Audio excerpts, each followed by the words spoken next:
Haleluya. Puji syukur kita naikkan kepada Tuhan di tengah-tengah situasi, kondisi kesulitan yang kita alami hari-hari terakhir ini. Tetapi kita tetap harus menaikkan ucapan syukur kita karena Allah tetap senantiasa hadir dalam hidup kita. Bukti kehadiran Allah selalu ada dalam kehidupan kita. Kita selalu diberi kesempatan kepada Tuhan untuk kita kembali diperkaya dengan kebenaran firman Tuhan. Malam hari ini, mari saudaraku, sebelum kita akan kembali melihat bagaimana firman itu berkarya dalam hidup kita, kita akan satukan hati dalam doa.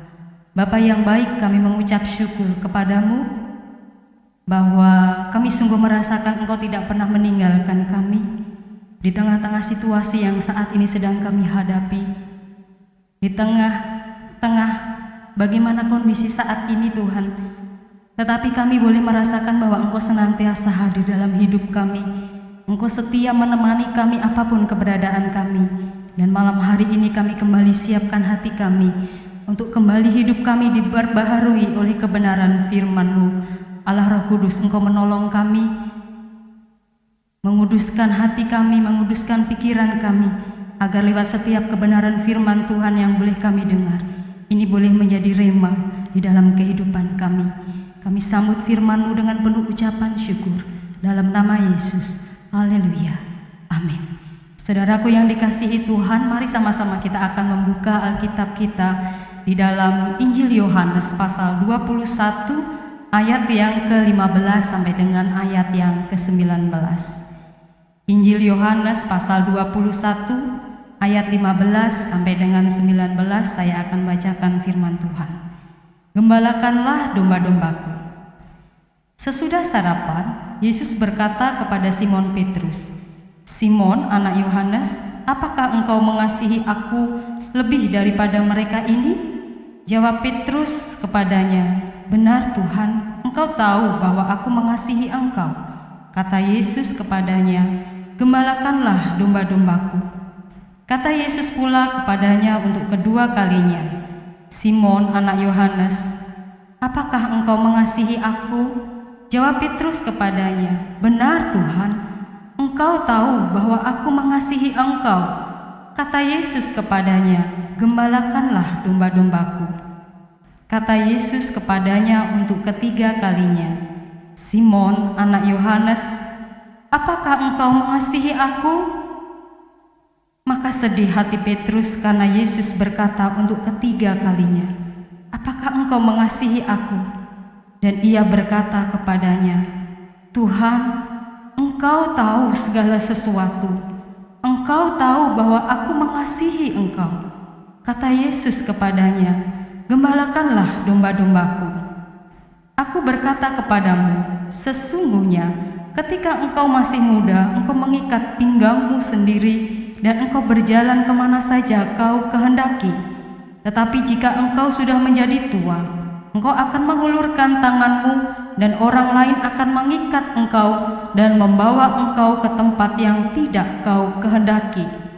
Dan hal ini dikatakannya untuk menyatakan bagaimana Petrus akan mati dan memuliakan Allah. Sesudah mengatakan demikian, ia berkata kepada Petrus, "Ikutlah aku." Saudaraku yang dikasihi Tuhan, ini adalah percakapan yang sungguh menarik dan saya percaya setiap kita sudah sering kali mendengar. Tetapi apa yang akan kita pelajari lewat pengalaman yang dialami oleh Petrus?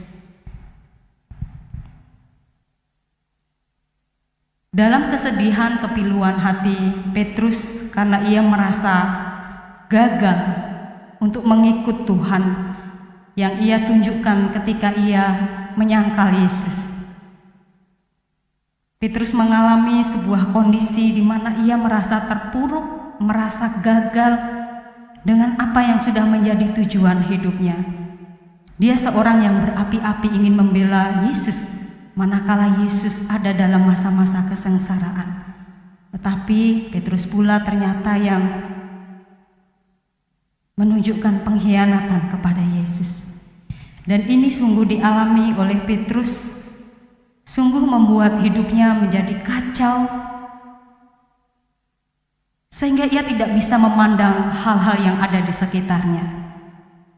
Lewat apa yang dialami oleh Petrus, kita akan belajar satu topik saat malam hari ini tentang mengalahkan fokus. Fokus adalah tujuan hidup kita. Satu titik, satu sasaran yang ingin kita capai. Tetapi ironisnya, ketika kita mengarahkan fokus kita kepada hal-hal yang tidak baik, itu akan mempengaruhi seluruh aspek kehidupan kita. Ketika kita berfokus pada hal-hal yang berantakan di sekitar kita, ini akan menimbulkan sebuah kejengkelan yang besar yang kita alami. Begitu juga ketika kita fokus terhadap sebuah kekhawatiran, ini akan menimbulkan ketakutan.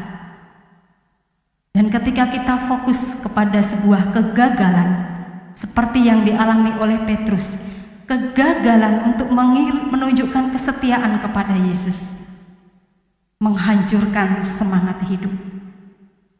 Dalam ayat-ayat sebelumnya, kalau kita lihat, coba kita akan lihat ayat yang ke-12, ayat sebelumnya. Kata Yesus kepada mereka, "Marilah dan sarapanlah." Kita garis bawahi kalimat ini. Tidak ada di antara murid-murid itu yang berani bertanya kepadanya, "Siapakah engkau?" Sebab mereka tahu bahwa ia adalah Tuhan. Fokus yang ditunjukkan oleh Petrus terhadap kegagalan yang pernah ia alami memberikan dampak hancurnya sebuah semangat. Dia terpuruk dengan kondisinya. Begitu juga ketika kita hanya fokus kepada sebuah persoalan. Perlu kita hati-hati ketika kita hanya memfokuskan hidup kita kepada sebuah persoalan. Yang timbul adalah melumpuhkan daya juang. Tetapi Yesus ingin merubah apa yang menjadi fokus Petrus saat itu. Tuhan ingin mengalihkan pandangan hidup yang keliru yang dialami oleh Petrus oleh karena keterpurukan kondisi yang ia alami. Dalam ayat-ayat yang tadi kita baca, Yesus memberikan sebuah perintah kepada Petrus, "Gembalakanlah domba-dombaku." Fokus Petrus mulai dialihkan dari sebuah keterpurukan karena merasa gagal. Tuhan ingin memulihkan fokus hidup Petrus dengan memberikan sebuah kepercayaan.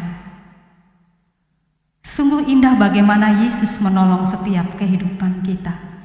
Ketika kita fokus akan persoalan yang kita hadapi, Yesus tetap datang menghampiri kita, memberikan kepada kita sebuah tanggung jawab dan kepercayaan yang baru untuk bisa kita lakukan.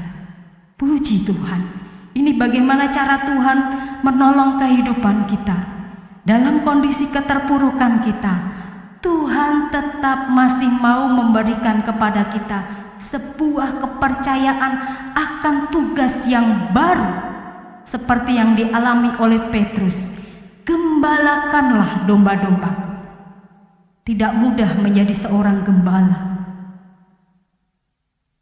Kalau kita sebagai gembala kambing, sebagai gembala domba, ada salah seekor hewan yang tidak menuruti apa kemauan kita tinggal sabit.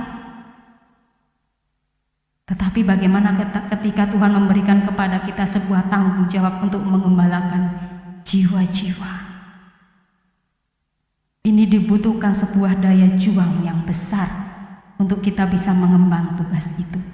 Tetapi pada prinsipnya yang ingin kita lihat saat malam hari ini, seberapapun terpuruknya kondisi hidup kita oleh karena kegagalan yang pernah kita alami, Tuhan mau mengangkat hidup kita kembali dengan mempercayakan sebuah tanggung jawab yang baru untuk kita kerjakan bagi kemuliaan Kristus.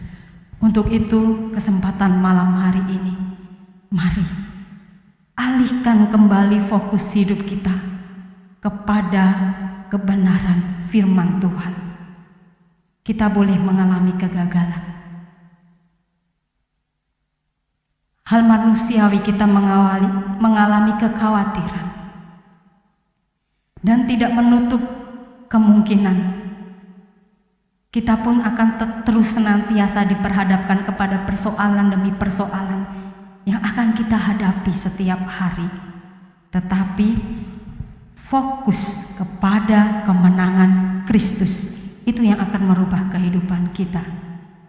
Fokus kepada kasih karunia Kristus yang ditawarkan secara cuma-cuma.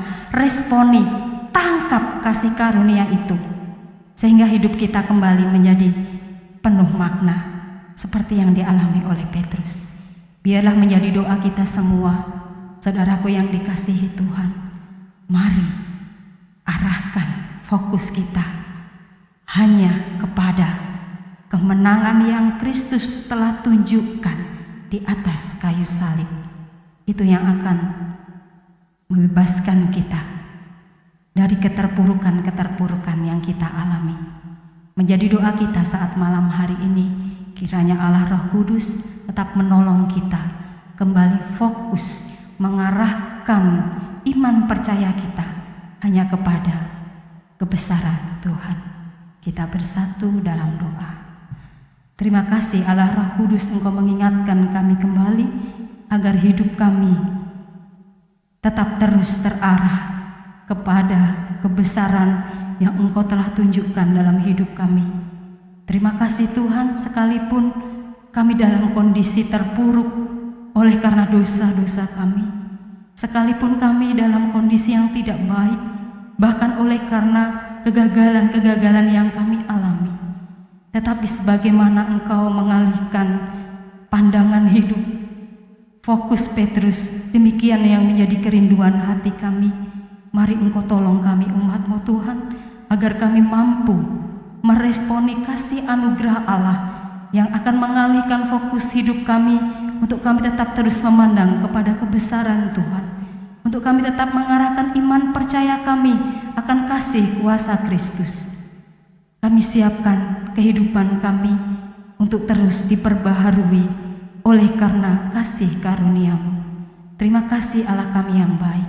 Ini doa kami, mampukan kami tetap terus memandang kepada perkara-perkara yang di atas yang telah Engkau sediakan bagi setiap kami semua.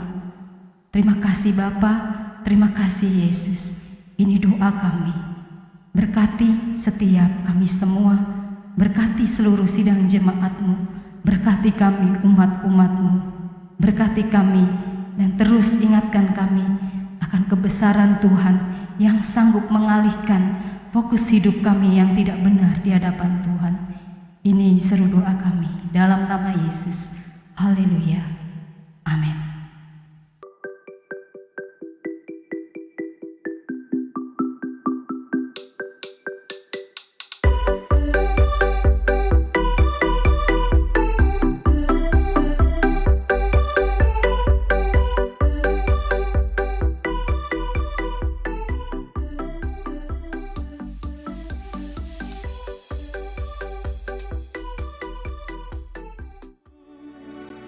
Gerejaku adalah rumahku,